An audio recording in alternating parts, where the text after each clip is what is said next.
يقول الإمام الشافعي: بقدر الكد تكتسب المعالي، ومن طلب العلا سهر الليالي. يعني بدون جهد ما في نجاح، ما في توفيق، ما في مراتب عليا، لا ما في نمشي على بركة الله ويلا بتمشي وغيري يجتهد أكثر مني وعلى بالك إنه ما بيلعب فيني لعب في الملعب. لا لا لا حبيبي، الأمور ما تمشي بالبركة. يعني الموضوع مستفز يا جماعة. أنت لعبت مع النصر قبل أيام بسيطة يعني في السوبر، لعب معك بنفس الأسلوب، نفس اللاعبين، نفس كل شيء، ما غير لك شيء. لكن هل أنت جيت محضر له شيء؟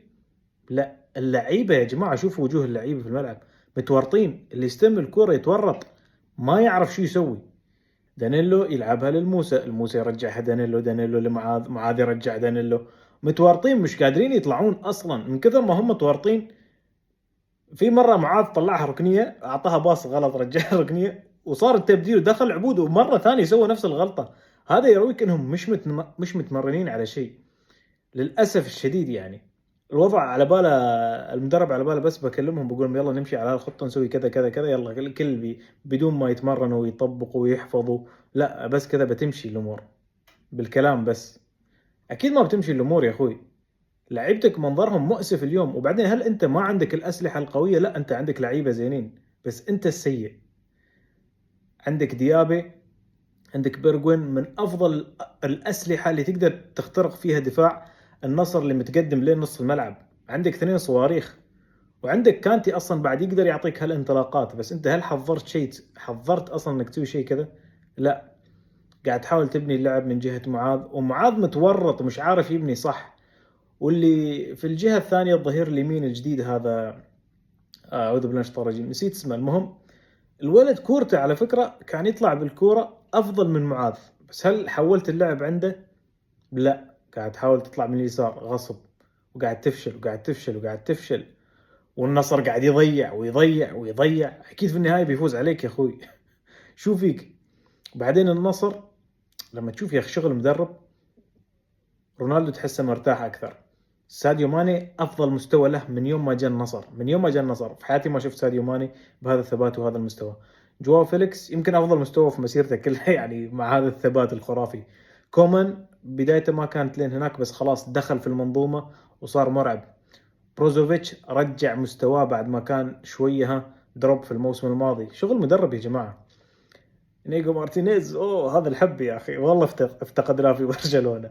شوفوا كيف نظم دفاع النصر. انا بديت اشك ان انيجو مارتينيز هو اللي حط فكره التسلل في فليك مدرب برشلونه، مش فليك اللي قرر انه يلعب على التسلل. مستحيل انيجو مارتينيز في كم يوم قدر يضبط دفاع النصر. ايمن يحيى يا جماعه، ايمن يحيى اول مره يمسك مركز الظهير اليسار ويثبت فيه، لكن شوفوا الاداء المرعب اللي قاعد يلعب فيه. شغل مدرب. شيء واحد بس يمكن يخوف النصر او شيئين: ما عندي ثقة في الحارس حقهم بينتو، أحسه مهزوز بصراحة، خاصة في العرضيات. الحارس سيء جدا في العرضيات. وإذا في حد أحس بيخرب مجهود النصر في هذا الموسم إنهم ما يحصلوا بطولة، يمكن الحارس. وثاني شيء إضاعة الفرص بشكل مستفز جدا. تضيع الفرص عندهم غير طبيعي. ولكن لحسن حظهم إن ما في فريق تقريبا في الدوري حاليا بنفس قوتهم. ما أتوقع أن في فريق بنفس قوة النصر، لا الهلال لا الأهلي لا الاتحاد. الفريق مرعب. بعدين يا أخونا أنت يا جيسوس، شو وضعك؟ يعني أنت أول سنة تمسك الفريق تحوله لأفضل فريق في العالم. مش طبيعي كيف قدر يحول الهلال والحين قدر يحول النصر. صحيح أنه عنده أسلحة مرعبة، بس التأثير السريع هذا مش سهل. لياقيا في الثنائيات أغلبهم يكسبوا الثنائيات، قوة بدنية، سرعات، انطلاقات، شيء مرعب. يعني الضغط ما يتوقف للدقيقة 90. شيء بصراحة خرافي.